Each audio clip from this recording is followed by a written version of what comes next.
6 अगस्त 1945 का दिन पूरी दुनिया, खासकर जापान के लिए एक ऐसा दिन था जिसे भूल पाना नामुमकिन है। दो देशों के युद्ध में लाखों लोग मारे जाते हैं। यह चीज़ सदियों से चली आ रही है। 6 अगस्त के दिन करीब सुबह के 10 बज रहे थे। उसी समय जापान के आसमान में अमेरिका का एक फाइटर प्लेन एंटर करता है। यह फाइटर प्लेन धरती से करीब 1000 किलोमीटर की ऊंचाई पर उड़ रहा था। समय बाद उसी फ्लाइट से तरबूज के आकार का एक बक्सा नीचे गिराया जाता है।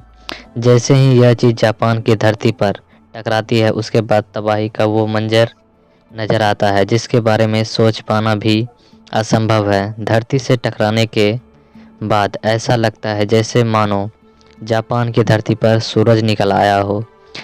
यह इतना खतरनाक होता है कि एक परमाणु बम बस 10 सेकंड के अंदर ही शहर के करीब 1 लाख लोग आसमान में भाप बनकर खत्म हो गए। बाकी करीब 5 लाख लोग पूरी तरह से अपंग हो गए। किसी का हाथ नहीं रहा तो किसी का पैर नहीं, या फिर किसी की आंखें ही नहीं रही। परमाणु बम के विस्फोट से इतनी हीट और रेडिएशन निकलता है कि बस शरीर के हड्डी, यहाँ तक कि उसके डीएनए को भी पूरी तरह से जलाकर खाक कर देता है। सिर्फ 2 परमाणु बम गिराने से ही 6 साल तक चलने वाला सेकेंड वर्ल्ड वॉर पूरी तरह से खत्म हो गया।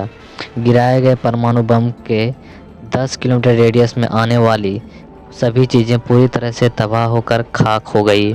पूरा का पूरा शहर शमशान में बदल गया। तबाही के रेडिएशन का साइड इफ़ेक्ट का पता इस बात से आप लगा सकते हैं कि आज इस घटना के 75 साल हो जाने के बावजूद भी वहाँ के बच्चे अपंग और अविकसित पैदा होते हैं। इस तरह अमेरिका के परमाणु बम ने जापान के 2 बड़े शहरों को पूरी तरह से तबाह करके बर्बाद कर दिया। अगर दोबारा कभी भी भविष्य में परमाणु युद्ध हुआ तो फिर इस पूरे धरती को तबाह होने से शायद ही बचाया जा सकता है। आज का परमाणु बम उस समय के गिराए गए परमाणु बम से लगभग 1000 गुना ज़्यादा शक्तिशाली है।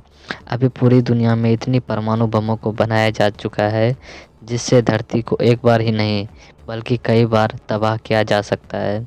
इन परमाणु बमों के चलते पूरी दुनिया से जीवन को ख़त्म किया जा सकता है बस कुछ ही घंटों में।